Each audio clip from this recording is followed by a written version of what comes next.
আমার খুব পছন্দের একটা হাদিস।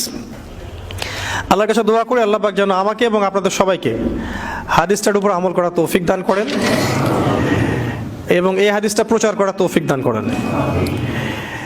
সহিহ মুসলিমের 9 নম্বর হাদিস আর মিশকাতুল মাসাবিহ যে বইটা আছে এই বইটার 2 নম্বর হাদিস। হাদিসটার নাম হচ্ছে হাদিসে জিবরিল। হাদিসে জিবরিল বা জিব্রাইল যেটা আপনারা বলেন। রাসূলুল্লাহ সাল্লাল্লাহু আলাইহি ওয়াসাল্লাম, আমরা নবীর নাম শুনলে দরুদ পড়ব, তিনি একদিন মসজিদে ঠিক এভাবে বসেছিলেন আর তার আশপাশে সাহাবায়ে কেরাম রাদিয়াল্লাহু আনহু এভাবে ঘিরে ধরেছিলেন। এমত অবস্থায় মসজিদে একজন ব্যক্তি প্রবেশ করলেন।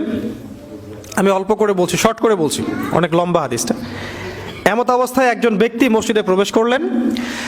প্রবেশ করে একদম নবী সাল্লাল্লাহু আলাইহি ওয়াসাল্লামের হাঁটুর সাথে হাঁটু লাগিয়ে দিয়ে বসলেন। তাহলে কিভাবে বসলেন?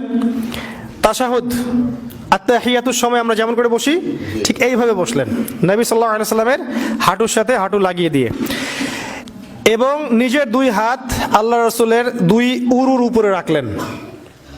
টিচার আর ওস্তাদের বসার আদবটা বুঝতে পারছেন? অবশ্য উনি বসে বলেন নাই রাসূল সাল্লাল্লাহু আলাইহি ওয়াসাল্লাম একটু তাকান, একটা ছবি তুলি, উনি এটা বলেননি। উনি গিয়ে বসলেন। আপনি গেলে কি করতেন? হুজুর একটু তাকান, আপনার ফোন নাম্বারটা একটু দেন হুজুর। এবার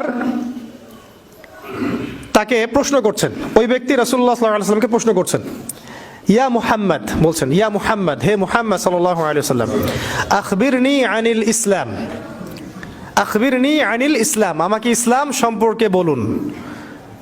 জানতে এসেছেন, ইসলাম সম্পর্কে বলুন। আর যে ব্যক্তি আসলেন তার চুলগুলো ছিল খুবই কালো, ঘন কালো চুল, ঠিক আছে, কুচকুচে কালো, আর জামাটা ছিল খুব সাদা, ধবধবে সাদা। মানে সফর করে আসলে যে একটা চিহ্ন থাকে, এরকম কোনো চিহ্নই তার মধ্যে নাই, মনে হলো আকাশ থেকে টুপ করে পড়ছে এরকম। খুবই সুদর্শন, খুবই সুদর্শন দেখতে।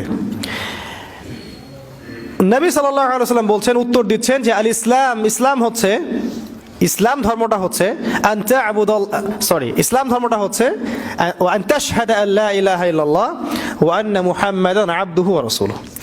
ইসলামের প্রথম বিষয়টা হচ্ছে তুমি আল্লাহ ছাড়া কারো ইবাদত করবে না এবং এই সাক্ষ্য দিবে যে আল্লাহ ছাড়া কোনো ইলাহ নাই আর মুহাম্মদ সাল্লাল্লাহু আলাইহি ওয়াসাল্লাম আল্লাহর বান্দা এবং রাসূল। এই সাক্ষ্যটাকে দিবে। মানে কি?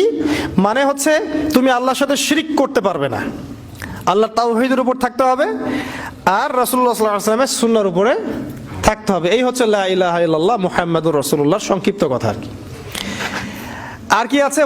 ওয়ান তুকিমাস সালাহ, এবং তুমি সালাত কায়েম করবে, দৈনিক 5 ওয়াক্ত নামাজ আদায় করবে। 3 নাম্বার ওয়ান তুতিয়াজ যাকাত, এবং যাকাত তুমি প্রদান করবে, নিসাব পরিমাণ সম্পদ থাকলে প্রতি বছর যাকাত প্রদান করবে।